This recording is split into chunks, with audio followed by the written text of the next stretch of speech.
Hello, hello. Hello. Rewinds.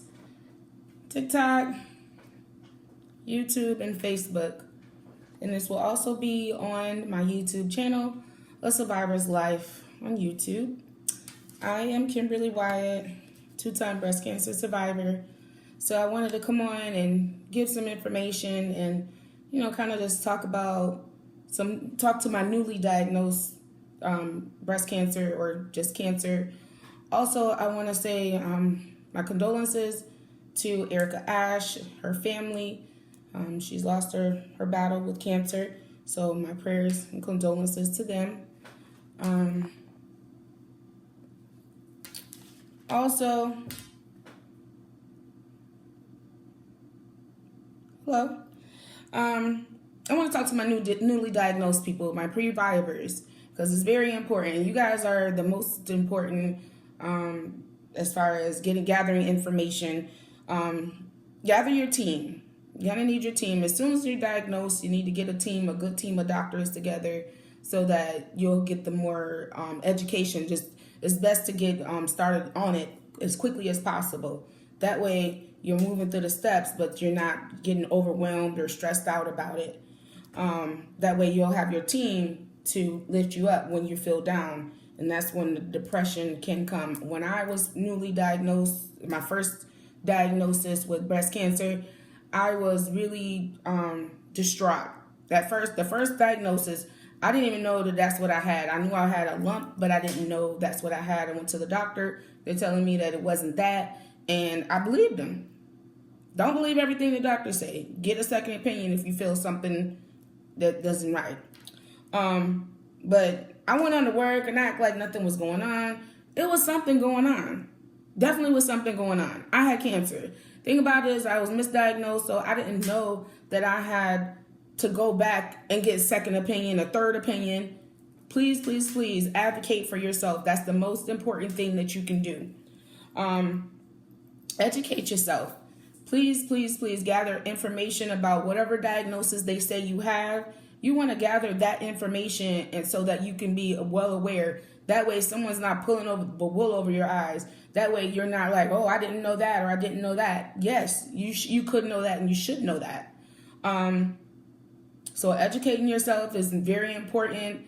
Also, talk to your caregivers because you're going to need them. You're going to need your caregivers. You're going to need your team. You're going to need you're going to need your team to assist you along the way. Oh, my TikTok. Oh, sorry, TikTok. All right, hold on, let me see.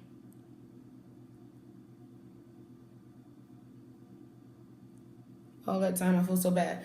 All right, so yes, you're gonna need your team in order to assist you with what's going on, because when you're newly diagnosed, especially your first diagnosis, you don't know what's going on. You don't know what's wrong. You don't know what's in your body. All you know is they're telling you this and they're sending you for testing, and it's like a big whirlwind. For the rest of us, they did a question. How would you describe your breast cancer diagnosis? And my answer actually made it into their book. They have a book and my name and my pictures in there. It's pretty cool. Actually, you should check that out for the rest of us. But my word was whirlwind, because that's what it feels like. It feels like you're in a cyclone of the tornado, because you're going to doctor's appointments. You're going from going to work every day and living your best life to going nothing but doctor's appointments and seeing medical professionals and having them poking and prodding and doing all these things. And, you pretty much feel like a regular old pincushion. So please, please, please gather your caregivers, because you will need help and someone to just some support just to talk to. And also caregivers, you don't know. So the best thing for you to do is hug, love, provide food or, something to drink, stay hydrated, take them to doctor's appointments and just support, listening ear, because you can't say, oh, I know. You definitely don't know. And don't try to say, oh, I know, I've been through this, I've been through that. So whatever other diagnosis is that you have as caregivers is not the same thing as cancer at all. Cancer is something that people are dying from daily, all day, by the second. So it's not the same thing as a regular cold, common cold, or your flus or whatever have you.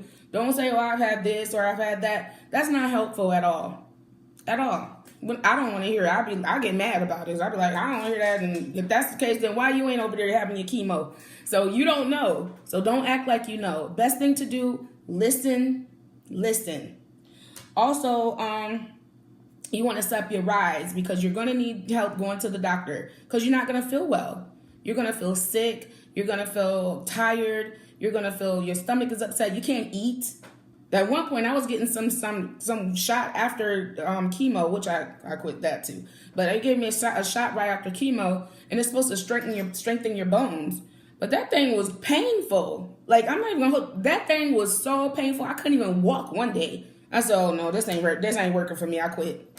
So you are the CEO of your body and of your life. So do what you need to do for you. So that has nothing to do with me. I'm just providing my own information and my own education of what I went through. So do your own research about that shot that they give after the fact. Plus, I do recommend getting a Metaport.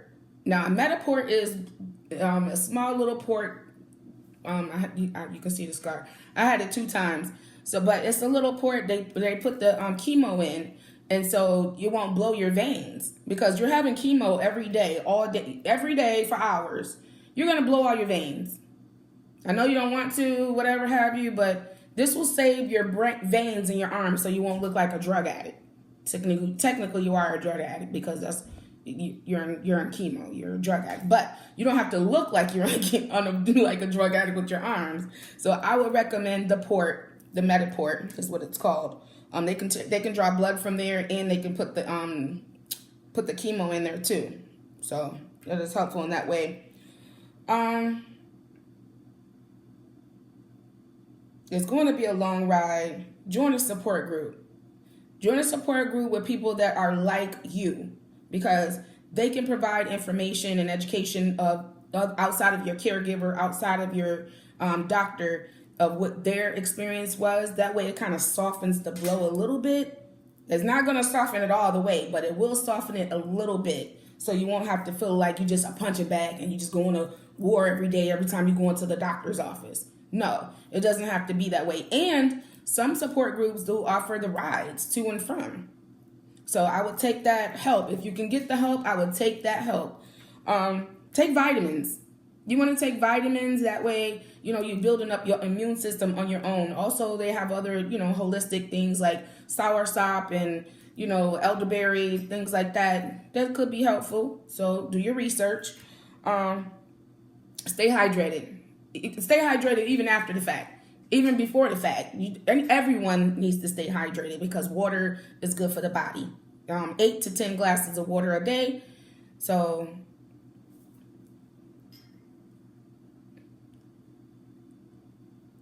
you want to be able to stay hydrated. Hello. Supposed to be in.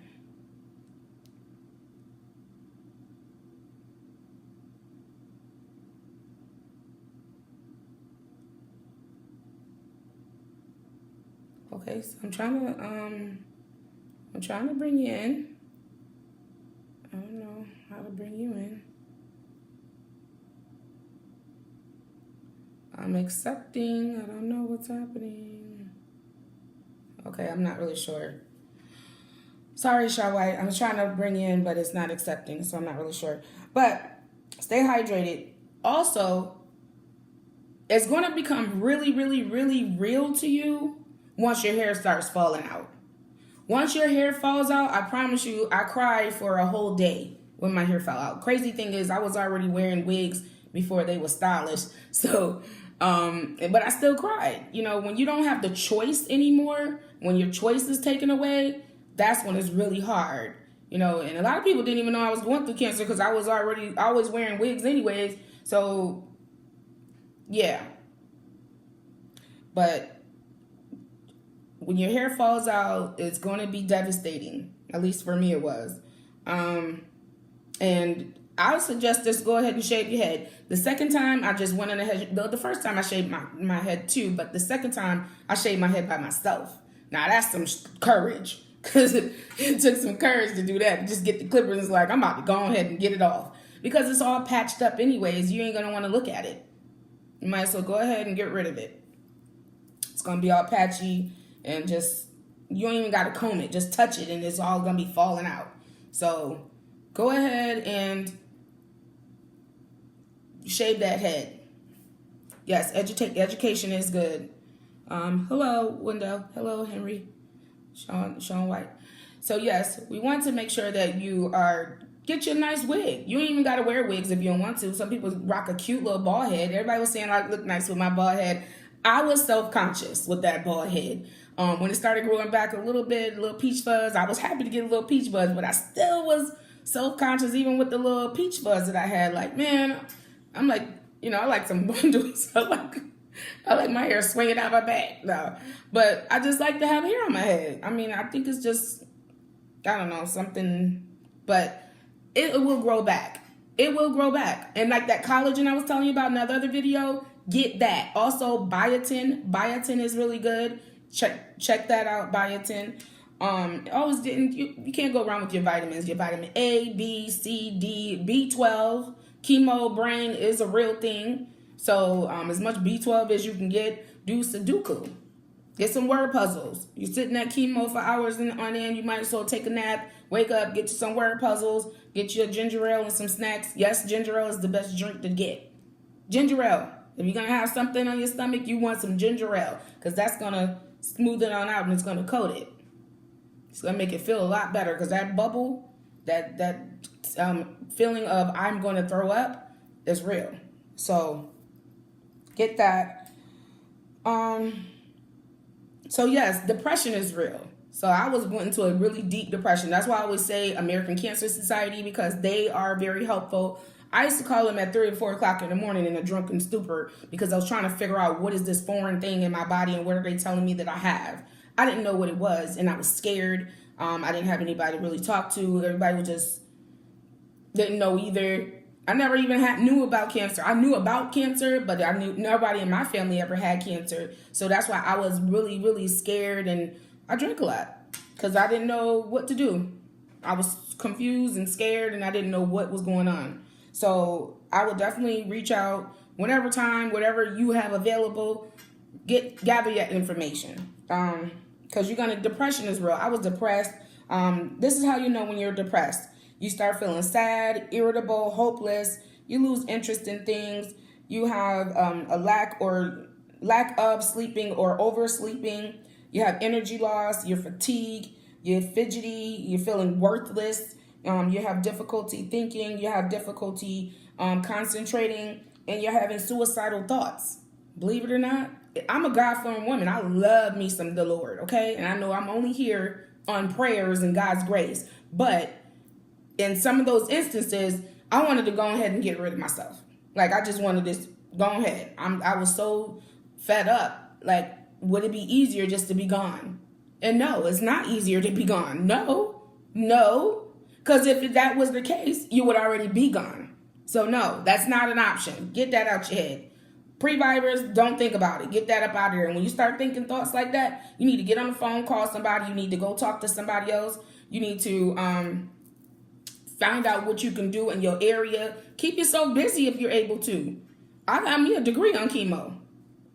So I like being busy. So that might be another outlet for someone. Like I said, those word puzzles and different things, that will be helpful. And then just to be able to talk with people. It's really helpful to talk to your loved ones and let them know what you're going through. That will be beneficial to them and to you, because you're not only educating yourself, but you're educating them also. So yes, do that. Also, you get a counselor when you're going through, I know that I did, in New York and in North Carolina. You get a counselor when you're going through chemo, or when you're going through the surgery and all of that. So make sure that you get a good one. I had like one, maybe two. The one I have now is good. I'm done.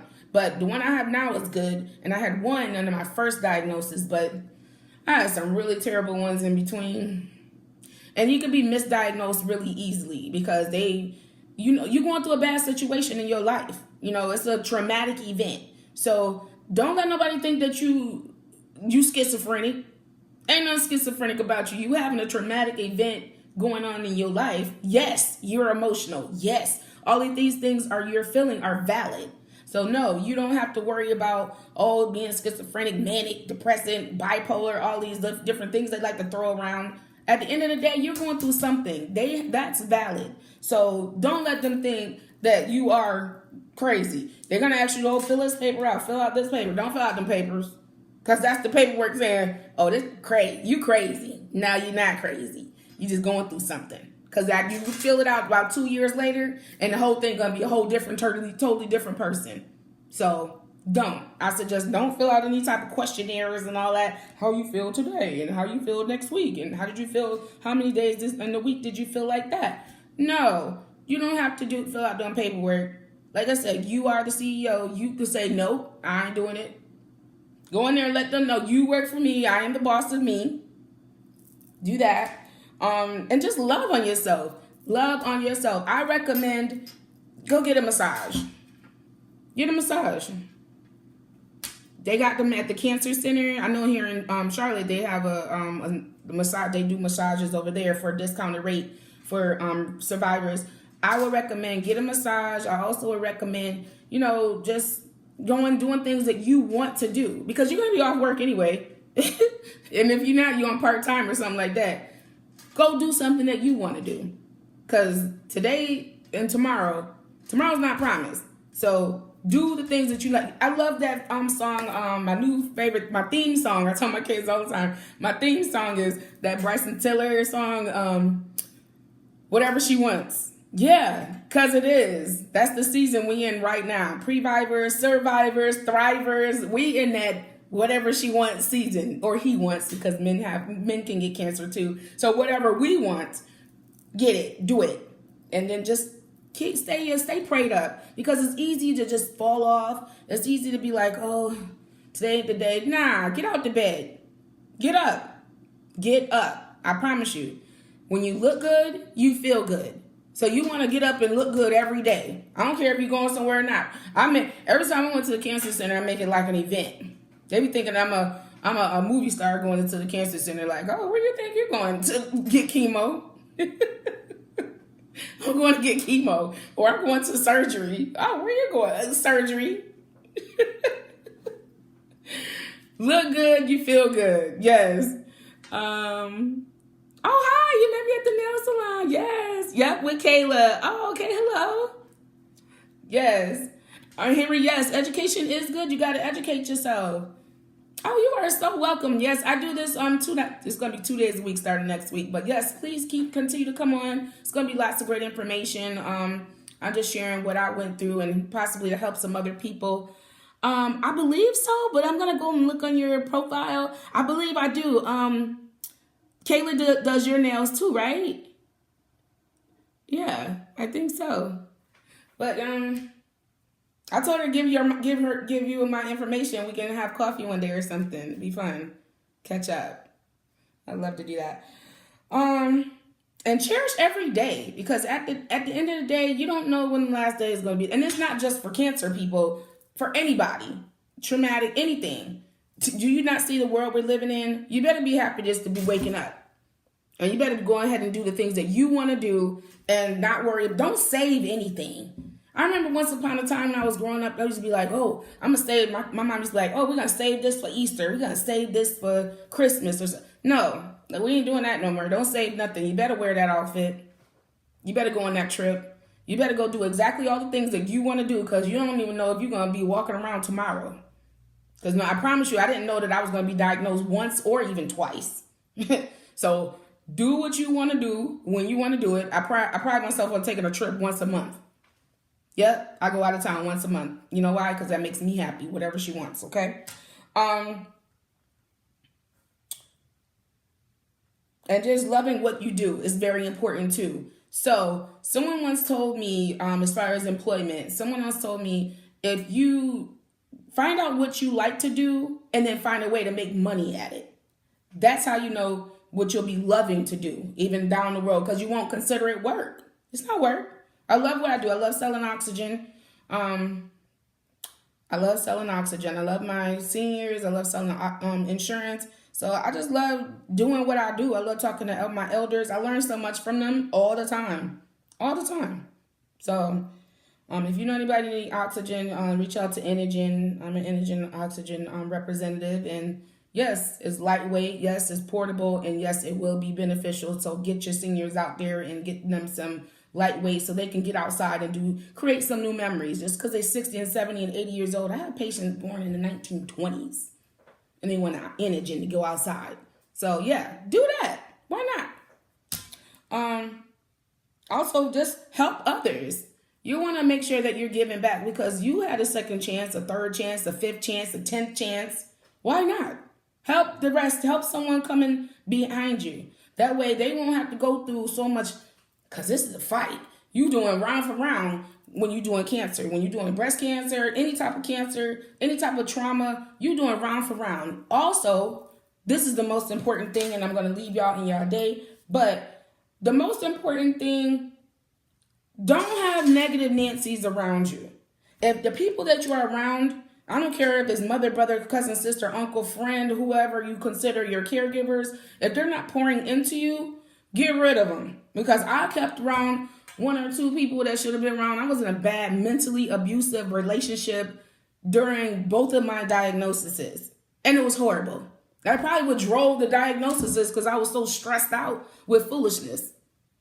You got to know what you want and what's supposed to be happening. You need to make sure that you have somebody that's going to be pouring into you and that wants to be able to say, okay, I'm going to help you. I'm holding your hand to help you. Not somebody that's hindering you. One minute they want to hold your hand. The next minute y'all right, you screaming and yelling at each other. What is you mad at me for? I'm just trying to live. I'm just trying to be a survivor. But you ain't helping me survive. Best thing to do, make sure that if you got to be screaming and arguing with people, they ain't there for you. That's not for you. The Lord don't want that division in your life. It's probably a sign to get rid of it. But of course, I didn't take the sign, but I got it now. Loud and clear. What'd you say, Lord? Lord, what'd you say? Oh, okay. I'm out. Oh, thank you so much, Wendell. You got to inbox me so that we can go out for lunch or coffee one day. Oh, I'm actually going to be up there. I would love for you to join me. Anyone in the Charlotte area, Katrina's team, they're having a clothing swap next week, Saturday. And it's basically swapping clothes and helping helping all the survivors, helping people, Previvors, and that's what American Cancer Society does. They're the biggest fundraising cancer company, cancer foundation. So if anybody's in Charlotte, North Carolina, look up Clothing Swap in Charlotte, and it's on Katrina's team, and I can post it on my page on Facebook and on TikTok and Instagram. But I would love to see you guys there. And if you see me out, have any questions, please feel free. I'm a regular person. How you doing? I'm friendly. All right, you guys. So I will see you next week. Next week is just going to be 2 days a week. It's just going to be on Sunday and Thursday because, yes, I do have other things to do. And that's saying I love doing this. I do. I want to give all the information I can. But my body said, I'm tired. So I'm going to have to rest some days too. So I got to give myself a little grace. But I really do appreciate you guys. Also, go on to Au Revoir Clothing. Here goes my necklace with the charm. The necklace and the charm comes together. If you'd like to have a different necklace, you're welcome to do so because it is removable. The charm is, but it's a butterfly with the ribbon, and it represents faith, love, hope, independence. And these are the things that I wanted when I was going through cancer. So it's a supportive necklace, and it means a lot to me. And if you're a survivor, please inbox me and we can discuss. Yes, Susan, that's it. Yep, Susan, I remember. Hi, Diana. So yes, please inbox me. I would love to speak with you and help in any way that I can. But thank you so much for you guys tuning in. I really do appreciate you. Till next time.